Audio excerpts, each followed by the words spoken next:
Ito na po ang ating mga ingredients. Chopped garlic, onion, tomato paste,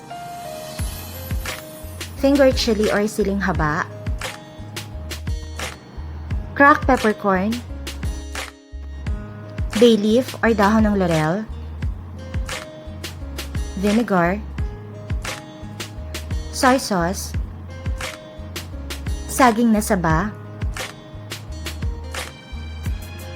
carrot, water, patis or fish sauce, salt, brown sugar,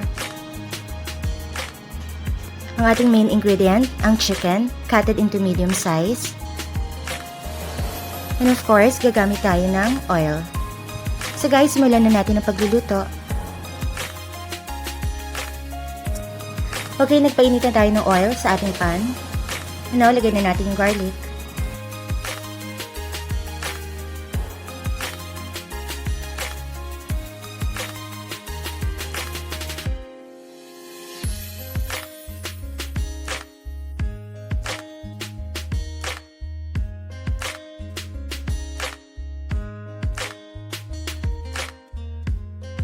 Onion,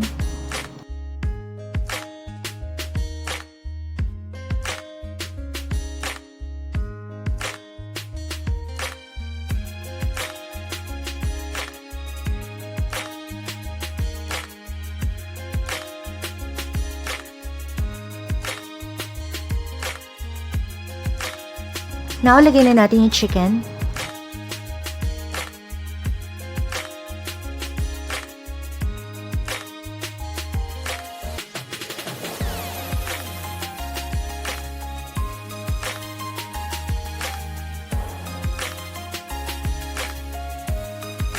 And now, tomato paste.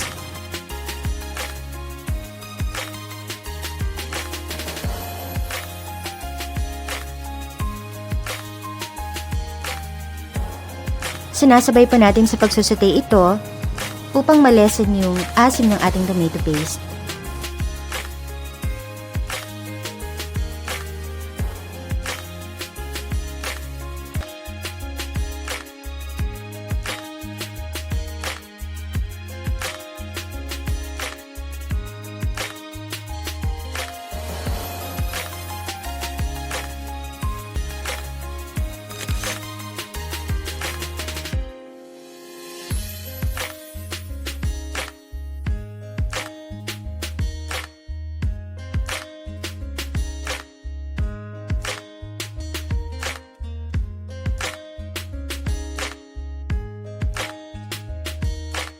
Now, lagay na natin soy sauce,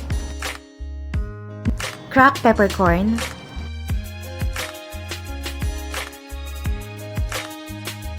then the bay leaf or dahon ng laurel,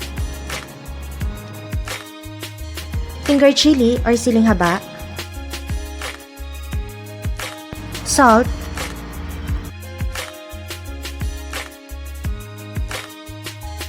brown sugar, patis or fish sauce. Mix lang natin.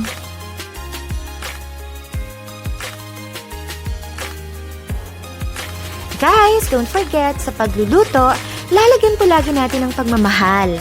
Dahil ito po ang susi upang maging masarap po ang ating niluluto. Sa bawat halo, lagi po natin sasamahan ng heart!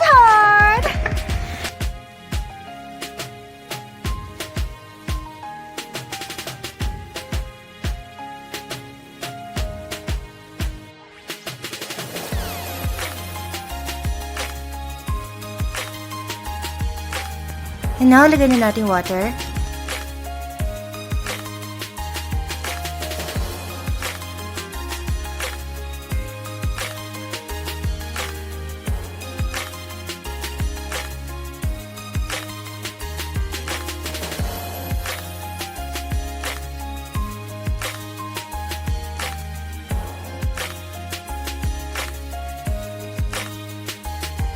Okay, tatakpan muna natin ito at isi-simmer within 20 minutes mula sa pagkakakulo at pagkatapos ay ilalagay na natin ating saba at karot. Ito na rin po palang tamang sukat na ating mga ingredients. Screenshot nyo na guys!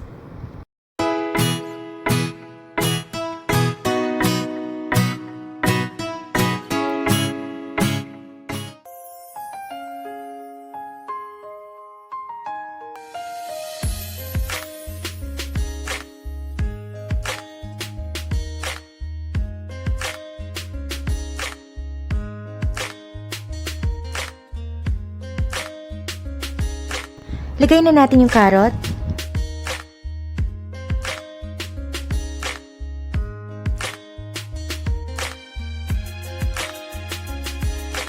Saging na saba.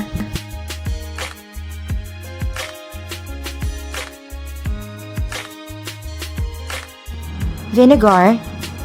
Ito rin po ay nagsisilbing natural preservative upang mapanatili yung freshness ng ating food.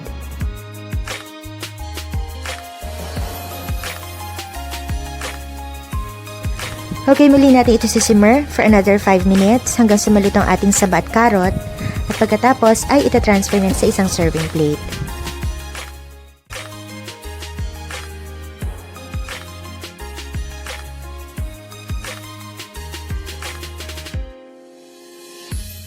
Ready na po ang ating napakasarap na chicken na fritada with saba. So guys, just click thumbs up or like kung nagustuhan niyo pong ating recipe. And don't forget to click subscribe and tap the bell para ma-notify po kayo sa lahat ng ating mga susunod na lulutuin. So again, this is Mario. Thank you for watching.